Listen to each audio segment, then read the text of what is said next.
overview regarding, the patient-specific implants, and I think we will take the questions at the end during the panel discussion. It is an honor and privilege to have an international speaker with us, Dr. Hunter YUEN. Dr. Hunter YUEN is from Hong Kong Eye Hospital. He's a Deputy Hospital Chief Executive, along with being the head of Orbit and Oculoplastic Service. To his credit, he is the current president of Asia Pacific Ocular Oncology Pathology Organization. He was the past president of APSO-PRS, and too many things to his credit. He has been awarded the top 100 Asia doctors by the APAO. And from him, I personally have constantly learned right from my, fellowship days, and he has always inspired with his newer techniques every time we meet him in the conference. And today he's going to speak to us on endoscopic transorbital surgeries. Over to you, Dr. Hunter, and thank you for coming all the way with all the difficulties in visa for this talk. Thank you. Thank you very much, Faros. I'm very pleased to join this session. Well, in fact, I always said that every time I learn more than I can teach, and I'm very happy to learn from all of you. And today I'm going to share some of the things that we have been doing for the past several years, the endoscopic transorbital surgery. And for those of you who attended my talk a few days ago, please bear with me. The whole concept is similar, but I will be showing slightly different videos. Well, traditionally, orbital surgery is performed with your naked eye. You may use a loop, or some of you may use an operative microscope. Not only doing the surgery is very difficult, and I find in my old days when I try to learn, hey, what are you doing? And then when I was assistant, I don't know what's going on. I just saw some instrument coming in and out, and I don't know what to do. And nowadays, even if you are doing the traditional technique, and I think teaching is very difficult, especially when you are doing the deep orbital apex. As we all know, deep orbital apex is a complex structure. When you are operating over that area, the risk is high. And the challenge for us is to find the lesion, and then to dissect the lesion out, and also, of course, to protect the vital structure, particularly the ophthalmic artery and also the nerves, without damaging that. And obviously, if you can see everything clearly, and then it's more easy for you to do. If you can't see, then the risk will be higher. I just like to illustrate that not all the so-called orbital apex lesions are the same. All the so-called orbital apex lesions can be different. Now, for those lesions that you saw a cuff of fat, that is a posterior to the lesion. I think that's less difficult. You can use your cryo probe and then to pull that out easily. But for those cases whereby there is no cuff fat at the posterior aspect, now it's very sticky, and then it's stuck onto the fibrous tissue. If you just try to pull without seeing things, and there will be higher chance for you to damage vital structures. So just look at the configuration. If this is an apple shape, fat posterior to that is less difficult. But then if this is a pear shape, no fat posterior aspect, then surgery will be more difficult. Now, using the traditional technique, personally, I have never seen ophthalmic artery. I have never seen the cranial nerve. Obviously, you may saw some of the video, but then the video are done with the endoscope. And obviously, seeing the posterior aspect is very difficult, and the dissection is very difficult. You can use an instrument just trying from the anterior aspect to spoon out the lesion. But then, if this is not too sticky, it's okay. But it's very sticky, then the risk is actually higher. And as I mentioned, if you want to shoot the target, you have to see the target. And then if you can't see, the risk is high. Now, I think many of you are doing the endoscopic transnasal tumor removal, and this is one case that we did, and I think that I'm not going to talk about that. Using the same concept, nowadays the endoscope is not introduced through the nose. It's introduced through the periocular incisions.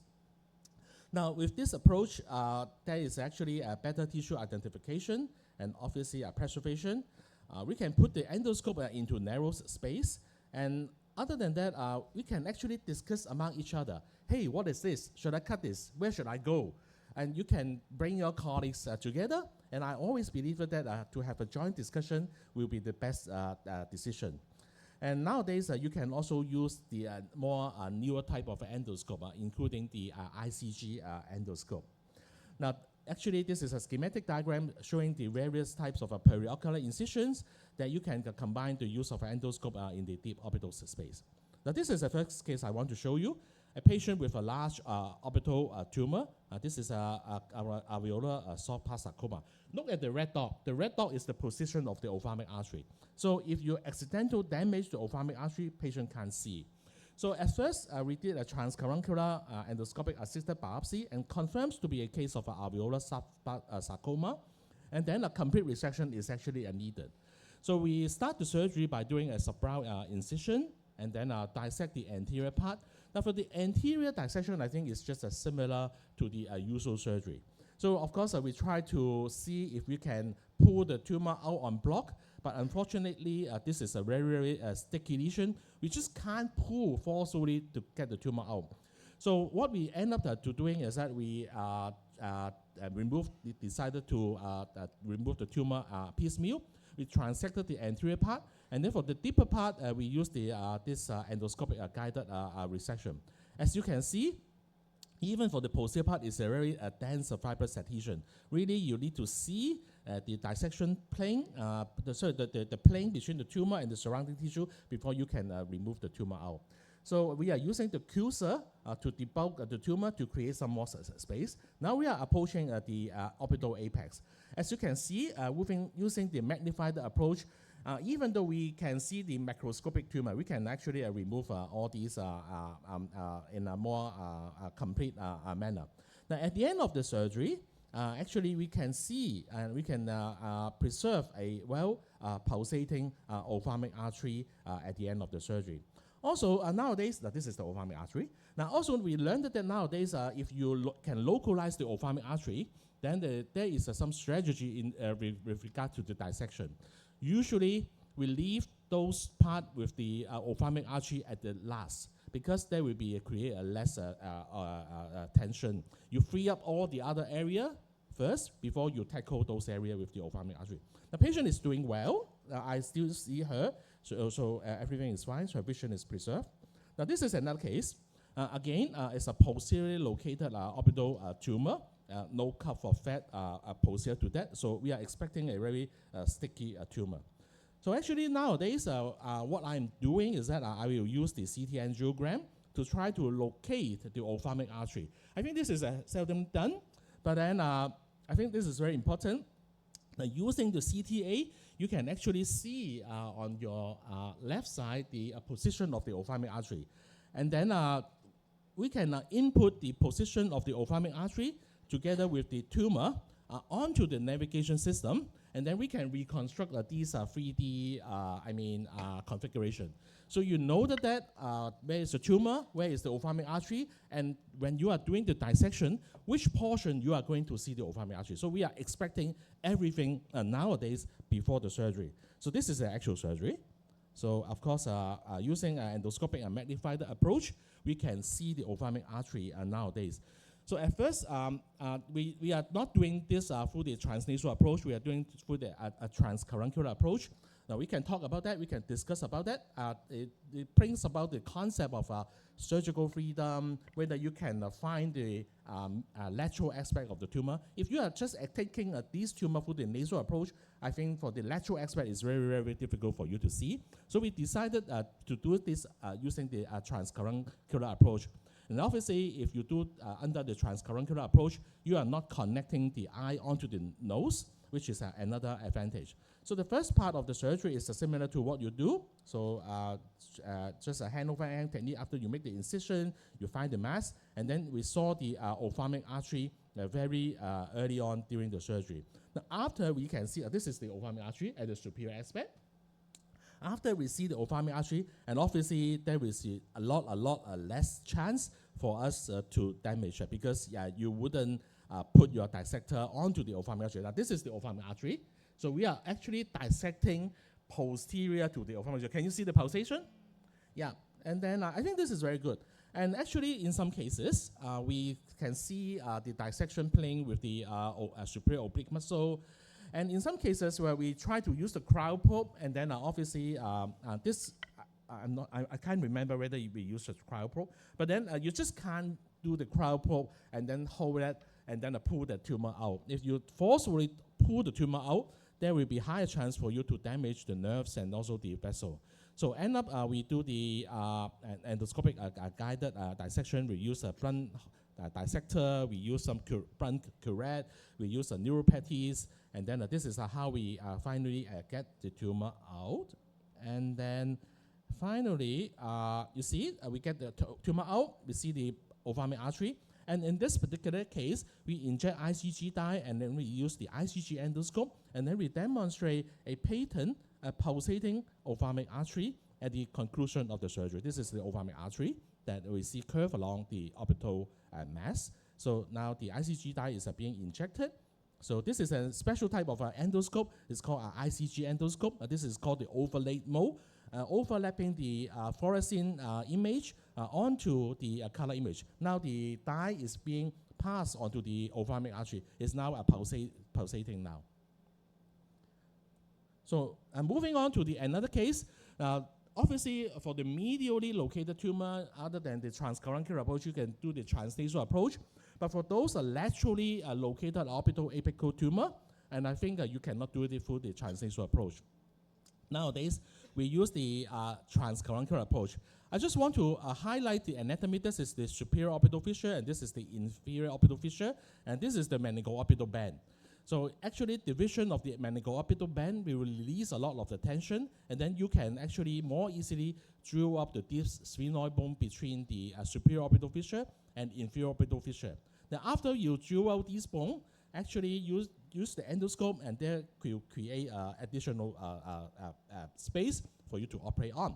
Now, this is a case. This case was published, and just to make the whole story short, we do the standard skin crease incision. We lateralize the orbital rim, and then we do the subperiosteal dissection. This is the superior orbital fissure, inferior orbital fissure, and now this is the division of the meningoorbital band. Now, after we divide the meningoorbital band, we can go into the deep sphenoid bone a lot easier, and then we will drill off. Can you see the bracket? We will drill off the deep sphenoid bone next to the deep orbital apex. Now, by doing so, there will be additional space for you to operate them on. Now, I can't imagine that without the endoscope, how this can be done. It's very, very difficult. Just can't see clearly. And then after we drill off the deep sphenoid bone, we find the periorbita. Now, and then we are now incising the periorbita. After you incise the periorbita, you will see the lateral rectus and also the inferior rectus. And then you have to go between the space and go into the intracondylar space and find the lesion out. And then in this particular case, again, we use the ICG endoscope, and then this is a case of a venous malformation, and this will show up as a late venous filling. And the advantage of using ICG endoscope is that there will be a better tissue delineation. Now, this is the mass-like lesion. Now, and in fact, during the dissection part, we actually see some of the third nerve branches. And now the mass is about to come out now. And then we saw that this is the third nerve branch. And then we have to dissect the mass from the third nerve branches. And using a magnified view, again, the chances of damaging the third nerve will be a lot less as compared with using the surgical loop. Now, finally, we get the mass out on block. Nowadays, when we can find out the mass, we do not just pull the lesion out. Now, in fact, when you have operated enough cases, you find there will be always a feeder vessel. And for the feeder vessel, we always try to coagulate in the close vicinity of the tumor instead of just forcefully pull things out. If you forcefully pull things out, there could be bleeding, there could be thrombosis, and there will be higher chance of vascular damage. So we find the mass, we find this feeder vessel, we try to coagulate next to the mass, maybe leave a little bit of a stump vessel, and by doing so, hopefully we can reduce the chance of vascular damage. The patient is doing well after the surgery. This is another case. Again, using the endoscopic transorbital approach, we can remove the mass, most of them, and then preserve the infraorbital nerve. By the way, this is a schwannoma of the infraorbital nerve. Now, this is the infraorbital nerve sum that was preserved under endoscopic magnified view. Now, this is another case. This is a patient with hematic cyst. Obviously, you can find this mass easily without the use of the endoscope. The problem is about the dissection. You know, this is a tight space, so it's not uncommon when you are operating on this cystic structure that the cyst will rupture.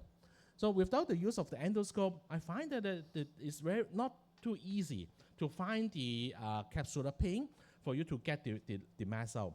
So in this particular case, even though we ruptured the cyst, we still can see the cyst capsule quite well, and then we can get the whole mass out. So this is how we can see better the plane between the capsular surface as well as the rest of the orbital structure. Now this whole cyst wall is out now. Now moving on to the next case, this is a case of a complex schwannoma with an extension to the cavernous sinus. Now in the old days, probably we may say it's a combined transcranial or transorbital approach, which is a very, very major surgery. But nowadays, this patient only do an endoscopic transorbital approach with a reasonably good result. This is another case. Supromedial, again, you can use the endoscopic assisted approach. Now, obviously, this is a not too difficult case. You can do this case without the use of endoscope. But nevertheless, if you are using the endoscope to record the video for you to show the younger doctor how the dissection can be done, I think this is a good way of doing that as well. So I'd like to show you this video. In fact, this is the very first case of tones that we have done. Can I have the voice? Stands for Transorbital Neuroendoscopic Surgery. In this video, we demonstrate using the TONES approach facilitated with a chopstick technique. This was the very first case we did about 5 Richmond years ago. angioma. A 63-year-old woman presented with right eye prominence I and think the vision best loss indication over for 3 tones months. will be this She case had of 2200 sphenoidal vision, Richmond signs of angioma with a lot of optic neuropathy, hyperostosis. a -2 deficit in extraocular movement in all directions, and a 3mm proptosis. Orbital imaging Optic nerve demonstrated compression, right large sphenoidal hyperostosis and with an intracranial hyperostosis, tumor. displacing the optic nerve and extraocular muscles. The traditional approach is through a craniotomy. For this case, a decision was made to do the TONES approach to remove the hyperostosis and intracranial tumor. Real-time navigation was used to show the reach of surgical instrumentation. Obviously, I'm not doing Skin this incision case is by done myself. through an I'm doing this extended with my eyelid crease neurosurgeon. approach. I won't touch the brain. The lateral orbital rim is identified. The periosteum is incised and reflected off the bone with a freer. The next step involves the chopstick technique. Using the non-dominant hand, hold the endoscope and suction using the pincher grasp. In this case, we use an 18mm 0-degree endoscope. The dominant hand holds the main instrument. Surgical corridor is created by using a malleable retractor to protect the globe. The hyperostotic bone is distinctly different from normal bone. This is the lateral extent. The medial extent is the periorbita. A cutting drill was used to shell out the lateral orbit until temporalis muscle is reached. Since this is a truly transorbital surgery, we do not need to remove the orbital rim. Now, we drill the lateral hyperostotic bone, then the core of the hyperostosis, finally the medial wall. The more bone that is removed, the wider the surgical corridor becomes for instrument manipulation. We then reach the middle cranial fossa and the tumor. Here you can see the intracranial meningioma So in fact, the tumor is better seen on MRI. It's not that well seen in CT, but you can still see that. Other than the bone, you have to take the tumor out as well. The endoscope on one hand allows for superior visualization. With the other hand, so now removal of the meningioma and subsequent the repair of the defect. Now, in fact, nowadays, most of these cases, the indication is not orbit alone. Dr. Hunter, please wind up. Yeah, I will sum up. So depend on the surgical corridor you are doing, A wide variety of intracranial pathology can be done through the transorbital approach. Now, with the endoscopic assisted technique, I can see the artery, I can see the nerve, and I think a surgery is more controlled with more certainty. We just got these two cases published online. It's a neurosurgical surgical video. I don't have time to talk about that, but I just want to summarize that endoscopic transorbital surgery is an emerging surgical technique, and also realize that our colleagues in India, they are holding a course maybe next year on this approach. So with this, I'd like to conclude my talk, and thank you very much for your attention, and sorry for the overtime. Thank you, Dr. Hunter, for a wonderful talk. I think we shall definitely have few questions.